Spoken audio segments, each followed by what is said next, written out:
Okay, welcome to day one. So day one, we are doing the laundry room cabinets, the junk drawer, and under the sinks. So let me give you some tips for decluttering these areas and let you know why I chose them. So the laundry room and the laundry room cabinets. I chose this because moms and parents have a lot of laundry to do, right? So we might as well make our laundry room an easy place to be in. And for whatever reason, I don't know if you're like me, but my laundry room and washer dryer area tends to attract a whole lot of stuff. It tends to be a really easy drop zone, especially because our laundry room is right by the front door. So go through and do things like consolidate all of your detergents, throw away the ones that have been there for who knows how long, or put them up on a buy nothing page, or however it is that you want to do. Throw away the trash, because a lot of times, if you are like me, there's a lot of trash that ends up in there. I just did this challenge with you guys live in the group today and had a whole stack of paper trash that I didn't even know was in there.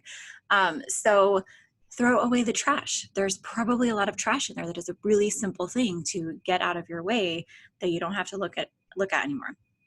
Go through and do things like collect all of the coins. Maybe you'll find some money. And just clear it out and make it as easy as possible to go in there and do your laundry.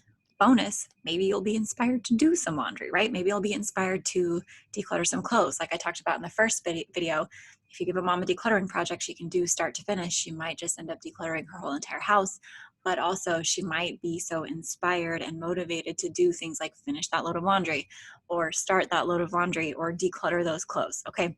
So don't think that you have to stop at the laundry room cabinets. The second project for today is the junk drawer. All right.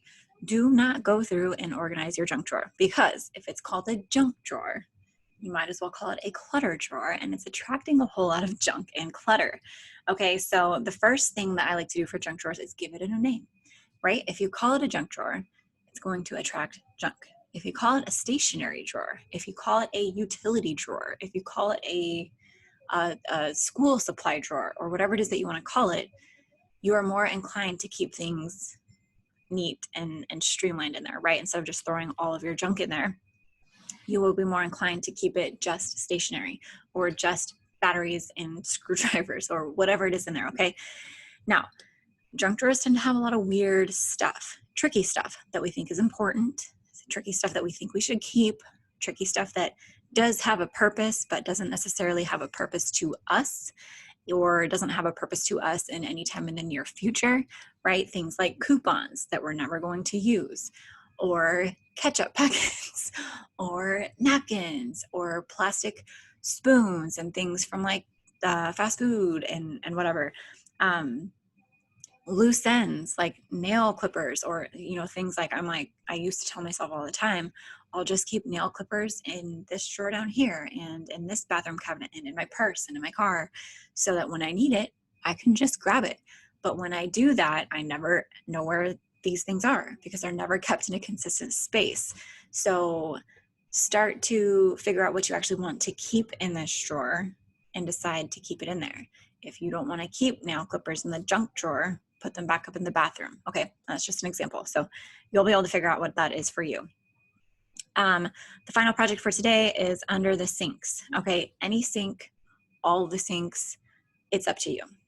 Under the sink tends to be another really simple project that you can do in about 15 minutes that has a really big impact, right? I don't know about you, but if I know that like under my sinks are just packed with stuff, that's like this unspoken, silent killer to-do list in my mind of like, oh my gosh, under the sink is insane. There's so much trash under there. It's disgusting. Things have leaked. I don't even know when things have expired. Whatever. Like it's just this like unspoken running to-do list in my head, and it can be really, really powerful to go through and consolidate those things like you did in the laundry room. Consolidate them, clean them up, throw them out, put them up on a buy nothing page. Likely a lot of times moms find out that they had all of these things that they didn't even know that they had. They don't even remember buying.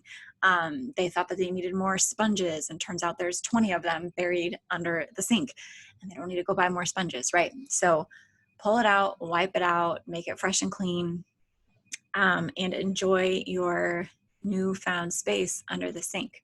Another thing that's really funny about these little spaces like under the sink and the laundry room cabinets is that when they're cleared out and cleaned out and well taken care of, moms are like, oh my gosh, I want to sleep under the sink, right? Obviously, we're not going to do that, but that's exactly how I want you to feel. And I want you to know that if it's possible for under your sink to feel that way, or for your junk drawer, or for your laundry room to feel that way, you can make the rest of your house feel that way. So build that momentum. Pick 1, 2, or all 3 of these projects to do. I will be sending you another email, not tomorrow, but the next day. So you've got 2 days to do these projects to find some pockets of time in your day to get them done. And I will see you for day 2 of the challenge.